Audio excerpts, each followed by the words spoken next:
नमस्कार दोस्तों, मैं हूं जितेंद्र। व्यास एकेडमी में आप सभी का स्वागत है। इलेक्ट्रीशियन थ्योरी की सीरीज में पहला चैप्टर हम पढ़ने वाले हैं। पहले चैप्टर का नाम है विद्युतकार व्यवसाय का परिचय और व्यावसायिक सुरक्षा एवं स्वास्थ्य। दोस्तों, आप सभी को पता होना चाहिए कि अभी कोरोना का कहर चल रहा है और उसी के चलते ये इलेक्ट्रीशियन थ्योरी की सीरीज तैयार की गई है। आप सभी को अच्छे से इसको पढ़ना है, समझना है, लाइक करना है और आगे से आगे शेयर करना है। आप इसमें पहला जो चैप्टर पढ़ रहे हैं विद्युतकार व्यवसाय का परिचय और व्यावसायिक सुरक्षा एवं स्वास्थ्य, उसी में अपन पहला टॉपिक लेते हैं आकाशीय विद्युत। आकाशीय बिजली या जिसे आप तड़ित भी कह सकते हैं, इंग्लिश में आप लाइटिंग भी कह सकते हैं, वास्तव में क्या होती है आप सबको पता होना चाहिए कि हम जिस धरातल पर रहते हैं उस पे पेड़ पौधे हैं, जीव जंतु हैं, जलाशय हैं और इन सब से वाष्प का उत्सर्जन होता रहता है। ये उत्सर्जित गर्म वाष्प हल्की होने के कारण वायुमंडल में ऊपर की ओर उड़ती है और धूल कणों के साथ संघनित हो जाती है। दोस्तों, संघनित जो शब्द बना है वो संघनन से बना है। संघनन का आशय है वो है किसी गैस का द्रव में बदलना। संघनन के अक्सर एग्जाम में क्वेश्चन भी पूछे जाते हैं। पहला उदाहरण अपन सीखते हैं जिसका एग्जाम में अक्सर क्वेश्चन पूछा जाता है कि धरातल पर किसी बर्तन में यदि बर्फ रख दी जाए तो बाहर पानी की बूंदें कैसे जमा हो जाती है या पसीना कैसे जमा हो जाता है, या अपने को पसीने जैसी बूंदें दिखाई देती है। दोस्तों, जिस धरातल पे ये रखा हुआ है उससे वाष्प का उत्सर्जन होता है। ये उत्सर्जित वाष्प गर्म वाष्प ऊपर की ओर उड़ती है, लेकिन यहाँ ठंडा स्थान देख करके ये यहाँ जमा हो जाती है और ये जमा बूंदें संघनन के कारण ही द्रव की बूंदों के रूप में हमें दिखाई देती है। दूसरा उदाहरण अपन ले सकते हैं कि जिस धरातल के ऊपर पेड़ पौधे हैं तो जाहिर सी बात है सर्दियों में उन पेड़ पौधों की पत्तियों पर ओस की बूंदें जमा हो जाती है और इस प्रकार पेड़ पौधों की बूंदों का जमना जो है वो भी संघनन का कारण होता है, क्योंकि गर्म वाष्प जो है वो ठंडा स्थान होने के कारण वहीं जमा हो जाती है और यही संघनन है। दोस्तों, ठीक उसी प्रकार से अपन संघनन जो है वो आप जोड़ते हैं आकाशीय विद्युत से। आकाशीय विद्युत से अपन इस प्रकार से जोड़ करके देख सकते हैं कि जैसे मान लो जिस धरातल पे आप रहते हो उस पे आपने पढ़ा कि पेड़ पौधे हैं, जीव जंतु हैं, जलाशय हैं और इन सब से उत्सर्जित वाष्प जो हैं वो धूल कणों के साथ में संघनित हो जाती है। संघनित होने का मतलब है जमा हो जाती है और जमा होकर के बादलों का निर्माण कर देती है। ये बादल जब हवाएं चलती है, उच्च दाब से निम्न दाब की ओर जब हवाएं चलती है तो ये बादल वायु के साथ में घर्षण करते हैं और घर्षण के परिणाम स्वरूप इनमें पॉजिटिव आवेश पैदा हो जाता है। इसी आवेश का बादलों में ही टूटना और जुड़ना एक चमक पैदा करता है और ये चमक ही हमें आकाशीय विद्युत के रूप में दिखाई पड़ती है। दोस्तों, मैं विस्तृत रूप से एक बार वापस इसका रिवीजन करके बताना चाहूँगा कि जिस धरातल पर अपन रहते हैं उस पर जीव जंतु, जलाशय और पेड़ पौधे होते हैं, उन सब से वाष्प का उत्सर्जन होता है। उत्सर्जित वाष्प जो है वो धूल के कणों के साथ में संघनित होती हैं। धूल के कणों के साथ में संघनित होने के कारण बादल बन जाते हैं और बादल बनकर के उच्च दाब से निम्न दाब की ओर जब गति करते हैं तो उनमें घर्षण होता है। घर्षण के परिणाम स्वरूप एक आवेश पैदा हो जाता है और ये आवेश जो है वो एक चमक पैदा करता है, वही आकाशीय विद्युत कहलाता है, जिसे ही आप तड़ित कह देते हैं। दोस्तों, ये आकाशीय विद्युत जो है उसके भी कई प्रकार हमारे को बताए गए हैं, जिसमें 3 मुख्य प्रकार हैं। पहला प्रकार जो है वो है इंट्रा क्लाउड। इंट्रा क्लाउड से मतलब है कि बादल के अंदर ही विद्युत का उत्पन्न होना या एक चमक पैदा करना। जैसे लिखा है यहाँ पर कि इंट्रा क्लाउड में लिखा है कि यह सबसे आम प्रकार की आकाशीय बिजली है।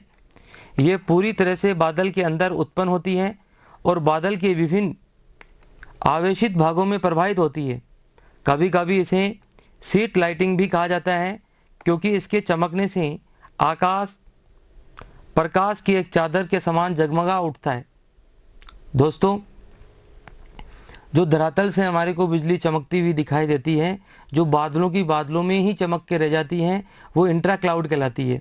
ऐसे ही अपन बात करते हैं अगली, जिसका नाम है क्लाउड टू क्लाउड, यानी बादल से बादल। यहाँ स्पष्ट पता लग रहा है अपने को कि वह तड़ित जो दो या दो से अधिक बादलों के बीच में आपस में घर्षण करी हो, या बादलों में आपस में जुड़ी हो या टूटी हो, और बादलों में आपस में घर्षण करने से एक चमक पैदा होती है, और उस चमक को ही आप कह देते हैं क्लाउड टू क्लाउड। और ऐसे ही आप पढ़ते हो आप तीसरी, cloud to ground. Cloud to ground में दोस्तों पढ़ते हैं हम कि क्लाउड टू ग्राउंड यानी कि बादलों में जो आवेश पैदा हुआ वो ग्राउंड तक पहुंच गया, अर्थ हो गया है, और उस पर एक चमक पैदा होती है, एक आवाज़ पैदा होती है, जिसे आप बिजली का गिरना भी कहते हैं। तो इस प्रकार का जो विद्युत है, या उस प्रकार का जो आकाशीय विद्युत है, वो कहलाता है क्लाउड टू ग्राउंड। दोस्तों, इसी में आगे देखते हैं अपन कि तड़ित क्या होता है, तड़ित निरोधक क्या होता है, लाइटिंग अरेस्टर क्या होता है। वास्तव में लाइटिंग अरेस्टर क्या है? वास्तव में लाइटिंग अरेस्टर उस व्यवस्था का नाम है जो आकाश से विद्युत को ग्राउंड करने का कार्य करता है। दोस्तों, आप जानते हैं कि बादलों में आवेश इकट्ठा है, और ये आवेश जो है वो पॉजिटिव के रूप में बादलों में है, तो जाहिर सी बात है वो पृथ्वी के ऊपर आएगा, और पृथ्वी जो है वो नेगेटिव आवेश वाली है। तो ये पॉजिटिव आवेश जब पृथ्वी पर आता है तो किसी ना किसी माध्यम के द्वारा आता है। वो माध्यम बड़ी बड़ी ऊंची ऊंची मीनारें हो सकती हैं, कोई पेड़ हो सकता है, या कोई माध्यम हो सकता है। तो जाहिर सी बात है इस आवेश का इस पृथ्वी के साथ में मिलना, और मिलने पर जो डिस्चार्ज होता है, उस डिस्चार्ज से जो चमक पैदा होती है, जो आवाज़ पैदा होती है, उसे ही हम बिजली का गिरना या कड़कना कहते हैं, या बिजली का गिरना या वज्रपात कहते हैं।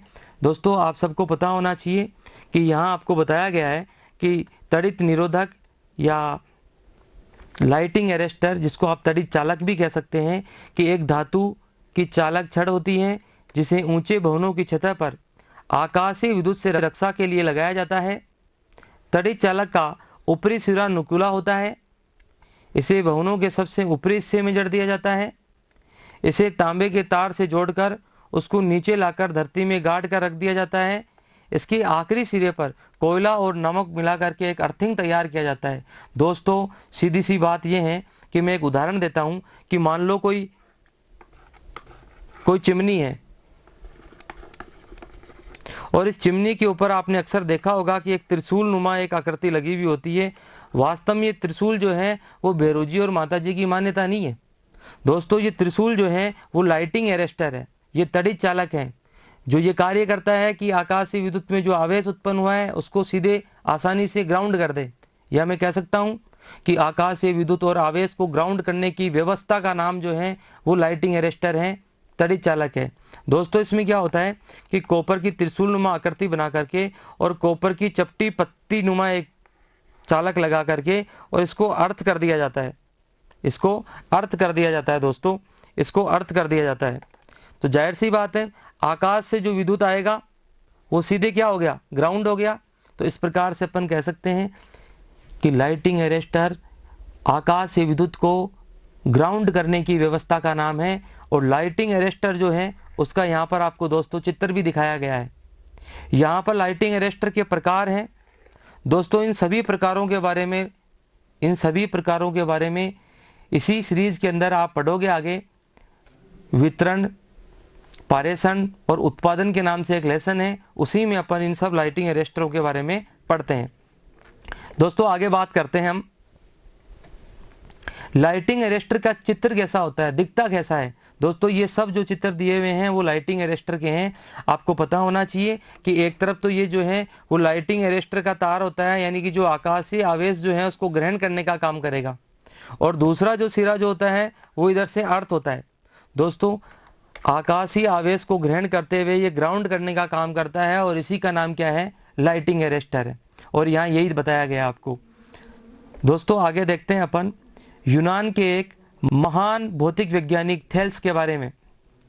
आप सबको पता होना चाहिए, हमने किताबों में ये खूब पढ़ा भी है कि आज से 2500 वर्ष पूर्व जो है एक थेल्स नामक वैज्ञानिक हुए। दोस्तों ये वही थेल्स नामक वैज्ञानिक है, ये वही महान वैज्ञानिक हैं जिन्होंने विद्युत के शुरुआती दौर में खोज अपनी प्रारंभ करी। थेल्स एक ज्यामिति के जनक भी हैं। विशेष इन्होंने जो किया वो ये किया कि कहरवा नामक पदार्थ को रेशम पर रगड़ करके छोटे छोटे कागज के टुकड़ों को आकर्षित करने में जो सफलता प्राप्त करी वो सर्वप्रथम वैज्ञानिक थेल्स ने करी। आप सबको ये भी पता होना चाहिए कि इलेक्ट्रिक शब्द जो नाम दिया वो भी वैज्ञानिक थेल्स ने दिया। आप सबको ये भी पता होना चाहिए कि स्थैतिक विद्युत कहते किसे हैं। स्थैतिक विद्युत से आज से दोस्तों वह विद्युत धारा जिसे तारों में प्रवाहित नहीं किया जा सके। आपको मैं एक उदाहरण देकर के समझा सकता हूँ कि मैंने कोई गुब्बारा लिया और उस गुब्बारे को मैंने किसी कपड़े के ऊपर रगड़ दिया और कागज के छोटे छोटे टुकड़े जो हैं उनके पास जब मैं लेके गया तो वो उसकी ओर आकर्षित हो गए। तो जाहिर सी बात है ये इस प्रकार की जो ऊर्जा है, इस प्रकार की जो विद्युतिक धारा है वो स्थैतिक विद्युत धारा कहलाती है। स्थैतिक विद्युत धारा के मैं और भी उदाहरण दे सकता हूँ। जैसे स्थैतिक विद्युत का एक उदाहरण दिया, ऊनी व पॉलिस्टर कपड़ों का रात में हल्की लाइट का चमकना। दोस्तों आपने देखा होगा कि घर में अपन रात के अंधेरे कमरे में यदि बैठे हैं और कोई कपड़े को यदि आप इस प्रकार से हिलाते डुलाते हैं तो उसमें एक चमक सी पैदा होती है। वास्तव में वो जो है वो स्टैटिक एनर्जी है। और ऐसे ही आपने बालों में कंघी करते समय कंघे को देखा होगा कि यदि अपन सूखे बालों में कंघी करते हैं तो बाल जो हैं अपने कंघे की ओर आकर्षित होते हैं। तो ये दोनों उदाहरण भी जो हैं वो स्थैतिक विद्युत के ही उदाहरण हैं। वैज्ञानिक थेल्स के बारे में पढ़ने के बाद में अपन पढ़ते हैं वैज्ञानिक वोल्टा के बारे में, जिनका पूरा नाम अलेक्जेंडर वोल्टा है। महान वैज्ञानिक ने चल प्रकार की विद्युत का आविष्कार किया और इसमें ये सफल रहे। वैज्ञानिक वोल्टा इटली के रहने वाले हैं और इन्होंने चल विद्युत का आविष्कार किया। इन्होंने ही सर्वप्रथम वोल्टेइक सेल का निर्माण किया। दोस्तों आपने वोल्टेइक सेल के बारे में तो सुना ही होगा कि एक वोल्टेइक सेल होता है, उसमें एक जो छड़ है वो जिंक का है और एक जो छड़ जो है उसमें कॉपर का है और उसमें H2SO4 का जो है H2SO4 का घोल भरा जाता है और रासायनिक क्रियाएं संपन्न होती हैं। तो लोड के सिरों के ऊपर धनात्मक और ऋणात्मक प्रकार का हमें आवेश प्राप्त होता है या EMF प्राप्त होता है। दोस्तों इसी वोल्टेइक सेल का निर्माण जो है वो वैज्ञानिक अलेक्जेंडर वोल्टा ने किया और इस सेल के द्वारा जो EMF मिला वो तारों में प्रवाहित किया जाने वाला था। इसीलिए लिखा गया है कि वह विद्युत धारा जिसे तारों में प्रवाहित किया जा सके। और आप सबको पता होना चाहिए दोस्तों कि चल प्रकार की विद्युत का ही वर्तमान परिप्रेक्ष्य में व्यावसायिक उपयोग संभव है, चाहे वो DC प्रकार का हो चाहे वो AC प्रकार का हो। अभी DC और AC के बारे में भी अपन चर्चा करेंगे। फिलहाल अपन बात करते हैं आगे वैज्ञानिक माइकल फैराडे के बारे में। वैज्ञानिक माइकल फैराडे जो हैं एक भौतिक वैज्ञानिक हैं, एक रासायनिज्ञ हैं जो लंदन के रहने वाले हैं। ये केमिस्ट्री और फिजिक्स पे दोनों पे काम करते हैं। वैज्ञानिक माइकल फैराडे, आप सबको ये विदित होना चाहिए कि इन्होंने भी चल प्रकार की विद्युत का ही उत्पादन किया, लेकिन माइकल फैराडे ने जो विद्युत का उत्पादन किया वो चुंबकीय प्रभाव से किया, चुंबकीय प्रेरण से किया। इन्होंने ही सर्वप्रथम बताया कि किसी चुंबकीय क्षेत्र में यदि किसी चालक को घुमाया जाए या परिवर्तित किया जाए तो उस चालक का उस चुंबकीय क्षेत्र की बलरेखाओं से छेदन होता है और छेदन के परिणाम स्वरूप उस चालक में एक EMF पैदा हो जाता है। दोस्तों माइकल फैराडे ने चुंबकीय प्रेरण के नियम भी दिया है, चुंबकीय अपघटन के नियम भी दिए हैं। लेकिन ये चुंबकीय प्रेरण के नियम में हमने को पढ़ने को मिलता है कि चुंबकीय प्रेरण के दो नियम होते हैं, प्रथम नियम और द्वितीय नियम। प्रथम नियम में हम पढ़ते हैं कि किसी चालक में से गुजरने वाली बलरेखाओं की मात्रा में परिवर्तन किया जाए तो उसमें एक EMF पैदा हो जाता है। और दोस्तों इसी प्रकार से अपन दूसरे नियम में पढ़ते हैं कि पैदा होने वाला EMF फ्लक्स परिवर्तन की दर के समानुपाती होता है। और इसी प्रकार से अपन आगे उपरोक्त विवेचना में स्पष्ट होता है कि आप जो है वो विद्युत को कई अनुप्रयोगों से कई प्रकार से उत्पन्न कर सकते हो और ये काम जो है वो अविरल रूप से बिना रुके निरंतर हो भी रहा है। आपने देखा होगा, अक्सर सुनते रहते हैं कि अब केले के छिलके से बनेगी बिजली। अब व्यक्ति के चबाने से होगा मोबाइल चार्ज, अब आलू से जलेगी एलईडियां। तो जाहिर सी बात है वैज्ञानिक अलग अलग क्षेत्र में अलग अलग तरीकों से विद्युत का उत्पादन करते जा रहे हैं और निरंतर ऐसा संभव होता जा रहा है। दोस्तों कुछ मुख्य तथ्य बताए गए हैं आपको, जिसमें पहला है कि इलेक्ट्रिसिटी शब्द का उपयोग सर्वप्रथम वाल्टर साल्टर ने किया था। इसके अलावा बताया गया कि केले के छिलके, आलू से, शोध से भी ये ज्ञात होता है कि इनसे अपन ईएमएफ ज्ञात कर सकते हैं। इसके अलावा बताया गया कि आवेश का आविष्कार बेंजामिन फ्रैंकलिन ने किया। दोस्तों बेंजामिन फ्रैंकलिन को भी हम भुलाए नहीं भूल सकते हैं। बेंजामिन फ्रैंकलिन जो हैं वो आवेश के आविष्कारक है। आप सबको पता होना चाहिए कि इन्होंने ही सर्वप्रथम पतंग वाला सुविख्यात परीक्षण किया था। पतंग वाले सुविख्यात परीक्षण से दोस्तों मतलब है कि इन्होंने आसमान में एक पतंग उड़ाई और ये पतंग जब बादलों में गई तो इसका जो धागा था वो धातु वाला धागा रखा गया था, जो बादलों में जाकर के और आवेशित हो जाता है।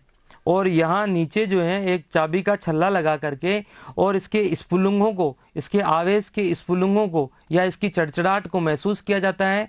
और ये कार्य जो सर्वप्रथम किया वो किसने किया? बेंजामिन फ्रैंकलिन ने। इसलिए मैं कह सकता हूँ कि वैज्ञानिक बेंजामिन फ्रैंकलिन जो है वो वास्तव में आविष्कारक हैं। किसके? आविष्कारक भी नहीं कह करके मैं खोजकर्ता कह सकता हूं कि आवेश के खोजकर्ता जो हैं वो कौन है? बेंजामिन फ्रैंकलिन है। आगे फिर हम बात करते हैं एल्बर्ट आइंस्टीन की। दोस्तों ऊर्जा संरक्षण का नियम जो है वो एल्बर्ट आइंस्टीन के बिना अधूरा है। एल्बर्ट आइंस्टीन वही जिन्होंने E बराबर mc² का सिद्धांत दिया था, ऊर्जा संरक्षण के प्रतिपादक कहे जाते हैं। ऊर्जा संरक्षण नियम के लिए अपन पढ़ते हैं कि ऊर्जा न तो निर्माण संभव है, न ही ऊर्जा को एक रूप से दूसरे, ऊर्जा का न तो निर्माण संभव है और न ही विनाश संभव है। हाँ, इसे एक रूप से दूसरे रूप में बदला जरूर जा सकता है, और वो भी कैसे? रासायनिक क्रिया के द्वारा, ताप के द्वारा, दाब के द्वारा। ये बातें सीखने की है दोस्तों। आप सबको ये भी पता होना चाहिए कि वैज्ञानिक लोंगराज हुए जो 1780 ईस्वी में हुए, लेकिन इन्होंने इतना कुछ इसको पॉपुलर नहीं बनाया। लेकिन वैज्ञानिक आइंस्टीन जो हैं उन्हीं का ही एग्जामों में प्रश्न पूछा जाता है, उन्हीं के बारे में पूछा जाता है। आपसे कोई पूछे कि ऊर्जा संरक्षण नियम जो है उसके प्रतिपादक कौन है, तो आप कहेंगे एल्बर्ट आइंस्टीन। लेकिन आपको यह भी ध्यान रखना है कि ऊर्जा संरक्षण का जो नियम है वो 3 अन्य नियमों की भी अनुशंसा करता है। आप सबको पता होना चाहिए कि ऊष्मा गतिकी का प्रथम नियम बर्नौली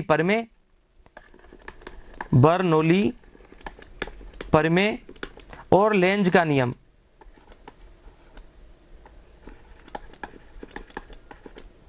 लेंज का नियम ये भी जो है वो वास्तव में ऊर्जा संरक्षण के सिद्धांत की अनुशंसा करते हैं, यानी वैसे ही हैं। आपको यहाँ पर एक उदाहरण सा समझाया गया है। इस उदाहरण में अपन सीख सकते हैं यहाँ पर कि मनुष्य जो है उसने बहुत सारे रसायन खाए और रसायन खा करके उसने यांत्रिक ऊर्जा बना दी। यांत्रिक ऊर्जा किसी जनरेटर में दी गई और उसने वैद्युतिक ऊर्जा जनरेट कर दी। वैद्युतिक ऊर्जा को किसी लैंप में दिया गया और लैंप ने प्रकाश ऊर्जा बना दी। प्रकाश को पेड़ पौधों ने ग्रहण किया और प्रकाश संश्लेषण की क्रिया करके और उन्होंने पुनः भोजन बना दिया और उस भोजन को मनुष्य ने खा लिया और फिर यांत्रिक ऊर्जा बना दी। दोस्तों ये इसी प्रकार से ऊर्जा का एक चक्कर कंप्लीट हो जाता है। मैं कह सकता हूं कि ऊर्जा का न तो निर्माण संभव है और न ही विनाश संभव है, क्योंकि ऊर्जा एक रूप से दूसरे रूप में बदली जा सकती है। इसको उत्पन्न नहीं किया जा सकता है, इसको नष्ट नहीं किया जा सकता है। इसके अलावा अपन पढ़ते हैं कि इलेक्ट्रिसिटी विद्युत भी एक प्रकार की ऊर्जा है, जिसे उसके अनुप्रयोगों को देखा जा सकता है। उसके बहुत सारे अनुप्रयोग हो सकते हैं। आप विद्युत का लेसन पढ़ रहे हैं, विद्युत कार्य का परिचय पढ़ रहे हैं, तो यहाँ पर यह भी पढ़ेंगे कि विद्युत चलित उपकरणों का निर्माण, अनुरक्षण और मरम्मत करने वाले कारीगर को ही विद्युत कार्य कहते हैं। दोस्तों व्यावसायिक सुरक्षा एवं स्वास्थ्य इकाई उस व्यवसाय से संबंधित व्यक्ति व कारीगर की सुरक्षा और स्वास्थ्य के ऊपर भी निर्भर करती है। इसलिए हमें सुरक्षा चिन्हों का भी ज्ञान होना चाहिए। आप सबको ये भी पता होना चाहिए कि विद्युत कार्य जो है उसके कौन कौन से कार्य हो सकते हैं। बताए गए कि तार ठीक करते हुए हैं, लाइन डालते हुए, परिपथ ठीक करते हुए, ट्रांसफार्मर पर कार्य करते हुए, पैनल का काम करते हुए, मोटर का काम करते हुए। इसके अलावा आपको बताया गया यहाँ पर कि पैनल बोर्ड को चेक करते हुए, वोल्टेज और करंट चेक करते हुए, मरम्मत कार्य करते हुए। ये सब के सब जो हैं वो विद्युत कार्य के ही कार्य हैं। इसके अलावा अपन और पढ़ते हैं, इसके अलावा भविष्य क्या है। एक इलेक्ट्रीशियन जो है वो पैनल बोर्ड की वायरिंग कर सकता है, मोटर वाइंडिंग कर सकता है, स्वयं की कार्यशाला स्थापित कर सकता है, कार और बस की वायरिंग कर सकता है। इसके अलावा ट्रांसफार्मर ऑयल फिल्टरिंग का काम कर सकता है, घरेलू सामान की सर्विस रिपेयरिंग कर सकता है। इसके अलावा वो पढ़ सकता है डिस्को, होटल, रिसोर्ट आदि में लाइटिंग का काम कर सकता है, विद्युत वायरिंग कॉन्ट्रैक्टर का काम कर सकता है। इसके अलावा अनुदेशक या टीचर बन के भी काम कर सकता है। दोस्तों, तारों में विद्युत का प्रवाह कैसे होता है वो यहाँ पर दर्शाया गया है। इसके अलावा जो है वो पोल पर विद्युत का जो है वो कार्य बताया गया कि पोल जो है उनके ऊपर विद्युत कैसे जाती है, वो यहाँ पर अपने को दर्शाया गया है, बताया गया है। उपकरणों में विद्युत धारा का क्या महत्व है, किस प्रकार से जाएगी, वो यहाँ पर बताई गई है। और आप सबको पता होना चाहिए कि वास्तव में जो है वो विद्युत दो प्रकार की होती है। आप यहाँ पर देख पा रहे होंगे कि पहले स्थैतिक विद्युत, अपन पहले भी चर्चा कर चुके हैं कि यह विद्युत धारा स्थिर स्वभाव वाली होती है, इसका कोई व्यावसायिक उपयोग नहीं होता है। और वैज्ञानिक थेल्स जो हैं इसके जनक हैं। वैज्ञानिक थेल्स के बारे में अभी पढ़ा था आपने कि वैज्ञानिक थेल्स ने कहरवा नामक पदार्थ को रेशम पर रगड़ करके छोटे छोटे टुकड़ों को आकर्षित करके सफलता प्राप्त करी थी। और यहाँ पर आप देख सकते हैं दो उदाहरण बता रखे हैं कि ऊनी व पॉलिस्टर कपड़ों को रात में हल्की लाइट का चमकना और बालों में कंघी करते समय कंघे का बालों की ओर आकर्षित होना या बालों का कंघी की ओर आकर्षित होना, ये सब जो है यहाँ पर उदाहरण बता रखे हैं। इसके अलावा अपन पढ़ते हैं चल विद्युत के बारे में। चल विद्युत में अपन पढ़ते हैं कि इसे तारों में प्रवाहित किया जा सकता है, इसे तारों में प्रवाहित किया जा सकता है। इसका व्यावसायिक उपयोग जो है वो संभव है। आप पढ़ते हैं यहाँ पर वोल्टा वैज्ञानिक के लिए कि इन्होंने ही सर्वप्रथम रासायनिक क्रिया के द्वारा वोल्टेक सेल बनाया। अभी चर्चा करी भी थी अपन ने कि वोल्टा नामक वैज्ञानिक ने वोल्टेक सेल बनाया। और इस प्रकार से आप पढ़ते हैं यहाँ पर वर्तमान में इसी धारा का व्यावसायिक उपयोग संभव है। उदाहरण के लिए बैटरी यहाँ पर बताई गई है, या फिर आप कोई सॉकेट स्रोत के रूप में काम में ले सकते हैं। दोस्तों, सुरक्षा सावधानियों के बारे में हम चर्चा कर रहे हैं। सुरक्षा सावधानियों भी एक इलेक्ट्रीशियन को कार्य करने से पूर्व सुरक्षा संकेतों का, सुरक्षा सावधानियों का ज्ञान होना चाहिए, भान होना चाहिए। पहली सावधानी पढ़ रहे हैं कि कार्यशाला में उपयुक्त पोशाक पहने। ये एग्जाम में कई बार पूछा जा चुका है और एग्जामों में जो ऑप्शन होता है वो ऐसे आता है कसी हुई। तो जाहिर सी बात है कार्यशाला में उपयुक्त पोशाक जो है वो कसी हुई होनी चाहिए, ढीली नहीं होनी चाहिए, धोती जैसी नहीं होनी चाहिए। दूसरी बात अपन पढ़ते हैं सुरक्षा चिन्हों का अनुपालन करें। जो भी अपने को सुरक्षा चिन्ह बताए जाते हैं, चाहे वो निषेधात्मक हो, सकारात्मक हो, सूचनात्मक हो, सभी के बारे में अपने को ज्ञान होना चाहिए। इसके अलावा बताया गया कि प्रत्येक कार्यशाला को ध्यानपूर्वक एवं लगनपूर्व करना चाहिए। यानी किसी भी कार्य को करने के लिए व्यक्ति का पहले लगन होना जरूरी है, उसके अंदर इंटरेस्ट क्रिएट होना बहुत जरूरी है। यदि उसका इंटरेस्ट नहीं है तो उसको ये काम नहीं करना चाहिए, अन्यथा कोई दुर्घटना हो सकती है। चौथा पॉइंट है कि प्रत्येक कार्य के लिए सही औजार को सही विधि से ही काम में लेना चाहिए। दोस्तों, बिल्कुल सही है, जिस औजार का जो उपयोग होता है वहीं करें। ऐसा नहीं है कि यदि मान लो आपको हैमर चलाना और हैमर की जगह जो है आप कोई प्लायर काम में ले रहे हो, ये बिल्कुल गलत है। इससे आप औजार को भी तोड़ सकते हो और साथ में कोई आप दुर्घटना भी हो सकती है आपके साथ। पांचवा पॉइंट पढ़ते हैं कि किसी मेन स्विच को तब तक ऑन नहीं करें जब तक कि यह सुनिश्चित नहीं हो जाए कि लाइन पर कोई व्यक्ति काम तो नहीं कर रहा है। इसके अलावा फिर छठा पॉइंट पढ़ते हैं कि किसी वैद्युतिक उपकरण पर विद्युत स्रोत से संयोजित करने के लिए प्लग टॉप को पकड़ करके नहीं खींचना चाहिए, प्लग टॉप को पकड़ के खींचना चाहिए, केबल को पकड़ के नहीं खींचना चाहिए। इसके अलावा फिर बताया गया सातवां पॉइंट कि किसी वैद्युतिक उपकरण का प्लग टॉप परिवर्तित करते समय मेन लीड के फेज, न्यूट्रल और अर्थ तारों को प्लग टॉप के पिनों के ऊपर इस प्रकार कसें कि अर्थ का अर्थ से संयोजित हो, फेज का फेज से और न्यूट्रल का न्यूट्रल से। फिर अगला पॉइंट पढ़ते हैं कि बिना पर्याप्त कारण के वैद्युतिक उपकरणों और मशीनों को छेड़छाड़ नहीं करना चाहिए। कईयों की आदत होती है जबरदस्ती मोटरों के हाथ लगाना, देखना, चलाना, उनको बिल्कुल नहीं, ऐसा नहीं करना चाहिए, ऐसे में दुर्घटना हो सकती है। नवा पॉइंट पढ़ते हैं वैद्युतिक वायरिंग अथवा मरम्मत कार्य करते समय वैद्युतिक मशीन एवं उपकरणों के धात्विक खोल को आवश्यक रूप से अर्थ करना चाहिए। और मैं यहाँ पर ये और कहूँगा कि दोहरी अर्थिंग होनी चाहिए। यदि एक अर्थिंग हट भी जाए तो दूसरी कम से कम प्रॉपर रूप से कार्य करे और उसको दुर्घटना से बचा दे। इसके अलावा अपन 10वें पॉइंट की बात कर रहे हैं कि पोल और टावर पर कार्य करते समय सुरक्षा पेटी यानी कि सेफ्टी बेल्ट का उपयोग करें। दोस्तों ये एग्जाम में बहुत बार पूछा जा चुका है ये क्वेश्चन। इसके अलावा 11वां टॉपिक जो पढ़ते हैं अपन वो पढ़ते हैं कि चालू वैद्युतिक लाइन पर कार्य करते समय इंसुलेटेड औजार एवं हाथों पर रबड़ के दस्तानों का प्रयोग अवश्य होना चाहिए। और फिर 12वां पॉइंट पढ़ते हैं अपन, किसी वैद्युतिक उपकरण को विद्युत स्रोत से संयोजित करने से पूर्व यह सुनिश्चित करना आवश्यक है कि उपकरण ठीक है, सप्लाई देने योग्य है या नहीं है, धात्विक भाग अर्थ है या नहीं है। तो ये सब चीज़ें थी जो हमें सुरक्षात्मक रूप के या सुरक्षा सावधानियों के रूप में अपनाई जानी चाहिए। इसके अलावा दोस्तों आप यहाँ चित्रों के रूप में भी देख सकते हैं कि दुर्घटनाओं के कारण और उनके निवारण कौन से हो सकते हैं। आप देख सकते हो यहाँ पर ये व्यक्ति जो कार्य कर रहे हैं ये दस्तानों का यूज नहीं कर रहे हैं और ऐसे ही कार्य कर रहे हैं। इसके अलावा आप दूसरा यहाँ पर फॉल्ट देख सकते हो कि ये बच्चा जो है वो लाइन के ऊपर इस चालू लाइन को मुंह में ले रखा है। दोस्तों ये इसको काट सकता है, ये मर सकता है और ऐसी ये दुर्घटनाएं हैं, इनसे अपने को बचना होगा। यहाँ भी आप देख सकते हो कि यहाँ पर दस्तानों का यूज नहीं हो रहा है और यहाँ आप देख सकते हो कि किस प्रकार से एक सॉकेट के संपर्क में आने से एक व्यक्ति जो है उसका क्या हाल हो गया है। इसलिए दोस्तों हम सबको ये ध्यान में रखना होगा, हम सबको ये सुरक्षा सावधानियों को अपनाना होगा। यहाँ पर भी दस्तानों का यूज नहीं हो रखा है, यहाँ पर भी दस्तानों का यूज नहीं हो रखा है। तो दोस्तों हम सबको इन चीज़ों का बहुत विशेष रूप से ध्यान रखना होगा।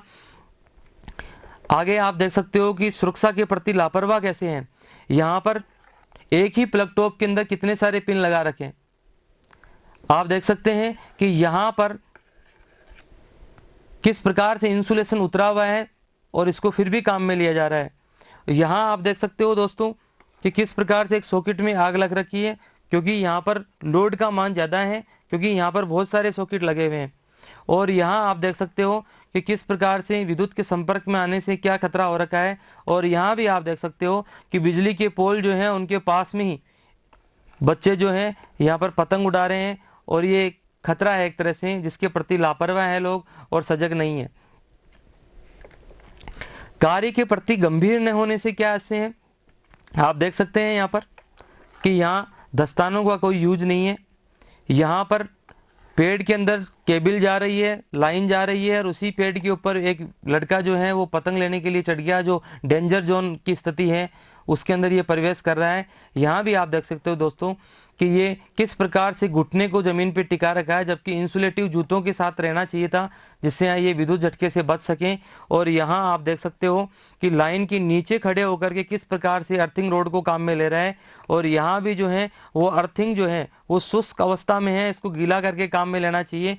और यहाँ आप देख रहे हैं कि सॉकेट को किस प्रकार से चालू के अंदर ही लगाने से स्पार्क पैदा हो गया है।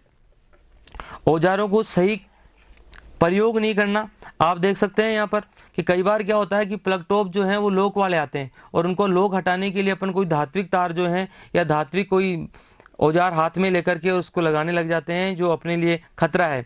ऐसा नहीं करना चाहिए। इसके अलावा आप देख सकते हो यहाँ पर भी ऐसा ही कुछ किया जा रहा है। यहाँ भी बिगैर दस्तानों के काम हो रहा है जो लापरवाही का काम है। इसके अलावा यहाँ आप देख सकते हो कि कैंची कैसे सॉकेट के अंदर डाल रखी है जो नहीं डालनी चाहिए थी। और यहाँ भी सही स्थिति नहीं है क्योंकि इसको बेंच वाइस में डाल करके फिर काम में लिया जाना चाहिए था। और यहाँ भी आप जो है वो सही से प्लायर को काम में नहीं ले रहे हो। तो दोस्तों प्रत्येक औजार का सही विधि से और सही स्थान पर काम में लिया जाना चाहिए। सुरक्षात्मक सावधानियों का ज्ञान नहीं होने पर भी अपने को बहुत सारी दुर्घटनाएं हो सकती हैं जो यहाँ पर दिखाई गई है। इसी प्रकार से आप देख सकते हैं कि कार्यशाला में कार्य करना सुरक्षित नहीं होना, हो सकता है कि आपकी कार्यशाला जो है उसकी कबाड़ की जैसी स्थिति है, वहाँ पर कोई भी चीज़ सिस्टम से नहीं पड़ी हो, वहाँ पर जो है वो सही से प्रकाश की व्यवस्था नहीं है। इसके अलावा आप फिर पढ़ते हैं आगे कि कार्यशाला में समुचित प्रकाश व स्वच्छ वायु का, आप देख सकते हैं इन सब के अंदर स्वच्छ वायु और प्रकाश की कमी दिख रही है सभी पिक्चर्स के अंदर।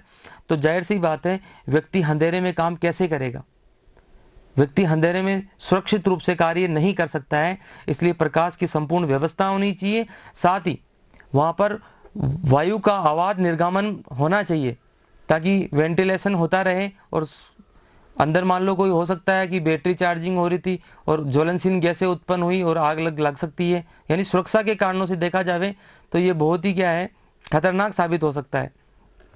आगे फिर पढ़ते हैं दोस्तों आप सुरक्षा चिन्हों के बारे में। सुरक्षा चिन्ह वे चिन्ह जिनके समुचित प्रदर्शन से स्वयं की और उपकरणों की सुरक्षा की जा सके उसे ही सुरक्षा चिन्ह कहते हैं। आपसे कोई पूछे कि सुरक्षा चिन्ह किसे कहते हैं, तो आप कह सकते हैं कि सुरक्षा चिन्हों से मतलब है कि जो स्वयं की यानी काम करने वाले कारीगर की और मशीनों की दोनों की सुरक्षा करें, ऐसे चिन्हों का अनुपालन करें जिनसे अपनी सुरक्षा हो सके, उपकरण की सुरक्षा हो सके, वही सुरक्षा चिन्ह है।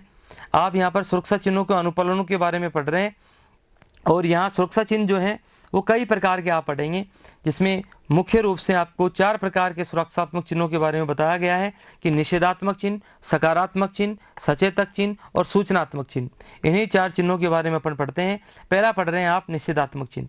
दोस्तों निषेधात्मक चिन्ह नाम से ही पता लग रहा है कि निषेध है, इसको काम में नहीं लेना चाहिए। यहाँ आपको दिखाया जा रहा है कि आग को जल से नहीं बुझाएं। हो सकता है कि ये बिजली की कोई आग हो, यहाँ पर भी आग को नहीं बुझाने के लिए संकेत किया जा रहा है। हो सकता है ये बिजली की आग हो, इसलिए इसे नहीं बुझाया जाए। यहाँ पर आप देख सकते हो कि इसे यूज नहीं करें, इस चीज़ को दर्शाया जा रहा है यहाँ पर। ऐसे ही यहाँ पर जो है इधर नहीं जाने को संकेत कर रहा है। यहाँ पर बता रहा है डू नॉट टर्न ऑफ, यहाँ पर बताया गया है। कुल मिलाकर के बात ये है दोस्तों, ये सब जो है, ये सब के सब सिंबल जो हैं वो किसी आकृति के द्वारा हमें ये दर्शा रहे हैं कि ये कार्य नहीं करने हैं, ये निषेध हैं। आपको ये भी पता होना चाहिए कि इनकी आकृति जो है वो सबकी वृत्ताकार आकृति है, वृत्त के समान। और यहाँ रंग जो है वो श्वेत पृष्ठभूमि पर काला चिन्ह बना हुआ है। आप देख सकते हैं यहाँ पर कि सफेद पृष्ठभूमि पर काले चिन्ह है और लाल ही बॉर्डर है और लाल ही क्रॉस पट्टी है। और ये किसी कार्य को ऐसा नहीं करने को दर्शा रहे हैं, इसका अर्थ है ऐसा नहीं करने को दर्शाते हैं। और इनके उदाहरण यहाँ पर दे रखे हैं, जिनमें विशेष रूप से प्रवेश निषेध, धूम्रपान निषेध, जल में आग को न बुझाएं, पैदल निर्दिष्ट स्थल को पार न करें, इस प्रकार के ये चिन्ह हैं। इसी प्रकार से अपन अगला जो पढ़ते हैं वो पढ़ते हैं, ये भी सब जो चिन्ह हैं वही हैं जो हमें वार्निंग देते हैं कि इन कार्यों को नहीं किया जाना चाहिए। इसके अगला जो है वो है अपना सकारात्मक। सकारात्मक चिन्हों को दोस्तों आवश्यक चिन्ह, आदेशात्मक चिन्ह भी कहा जाता है। सकारात्मक चिन्ह जो है वो भी आकार में वृत्ताकार ही है। इनका अर्थ है क्या करना चाहिए। दोस्तों ये सकारात्मक चिन्ह है, ये आपके प्रति सकारात्मक सोच रखते हैं। ये आवश्यक चिन्ह है, ये आपके लिए आवश्यक है, इनका प्रयोग करना जरूरी है आपके लिए, आपको ये दुर्घटनाओं से बचाते हैं। आदेशात्मक, ये आपको आदेश देते हैं कि आपको ग्लव्स पहनना है, आपको मास्क लगाना है, आपको टोप पहनना है, आपको चश्मा पहनना है, इन सब का आदेश दे रहे हैं। इसीलिए ये सकारात्मक, आवश्यक और आदेशात्मक चिन्ह है। यहाँ पर नीले रंग की जो पृष्ठभूमि में उसके ऊपर सफेद रंग का चित्र बनाया गया है, आप देख सकते हो सभी चित्रों के अंदर। और यहाँ बताया जा रहा है आपको उदाहरणों के अंदर कि ये सुरक्षा कवच पहने, हाथ संरक्षण पहने, दस्ताने, टोप, चश्मा, जूते, मास्क आदि को पहनने का आग्रह किया जा रहा है यहाँ पर। और फिर पढ़ते हैं अपन अगला सचेतक चिन्ह। सचेतक चिन्हों को सावधानी चिन्ह या चेतावनी चिन्ह भी कहते हैं, क्योंकि ये खतरों के प्रति हमें सावधानी देते हैं या खतरों के प्रति हमें चेतावनी देते हैं। ये आकृति में त्रिभुजाकार आकृति में होते हैं, काले हंसी और पीली पृष्ठभूमि पर ये बने हुए होते हैं और ये किसी संकट या भय से अपने को सावधान करने का रास्ता बताते हैं। उदाहरण में हम कह सकते हैं कि आग का खतरा, लेजर किरण का खतरा, विद्युत झटके का खतरा, सिरोपरी लाइन का खतरा, ये सब जो हैं वो सिंबल आपको याद करने हैं। और इन सब में यही बताया जा रहा है कि खतरों के प्रति सचेत किया जा रहा है। सब के सब जो हैं वो सचेतक चिन्ह है। अब पढ़ते हैं अपन सूचनात्मक चिन्ह। दोस्तों सूचनात्मक चिन्ह सूचनाएं उपलब्ध कराते हैं। किसी कंपनी, फैक्ट्री या कार्यशाला में आने वाले आगंतुकों को, उनके कर्मचारियों को आवश्यक सूचनाएं उपलब्ध कराने का जो काम करते हैं वो सूचनात्मक चिन्ह करते हैं। आकृति में ये वर्गाकार भी हो सकते हैं या आयताकार भी हो सकते हैं। आप देख सकते हैं ये वर्गाकार है और ये आयताकार है। और ये हरी पृष्ठभूमि पर सफेद चिन्ह बनाए जाते हैं, जैसा कि इन दोनों चित्रों में दर्शाया गया है। सुरक्षा सामग्री की सूचना को प्रदर्शित करना इनका मुख्य काम है।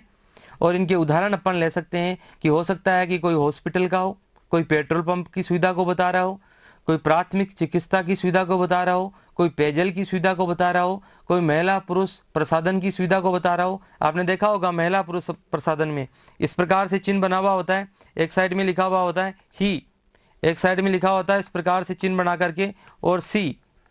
तो जाहिर सी बात है ये महिला पुरुष प्रसाधन के जो चिन्ह हैं वो या तो किसी वर्गाकार आकृति में होंगे या फिर किसी आयताकार आकृति में होंगे। धन्यवाद दोस्तों, जय हिंद।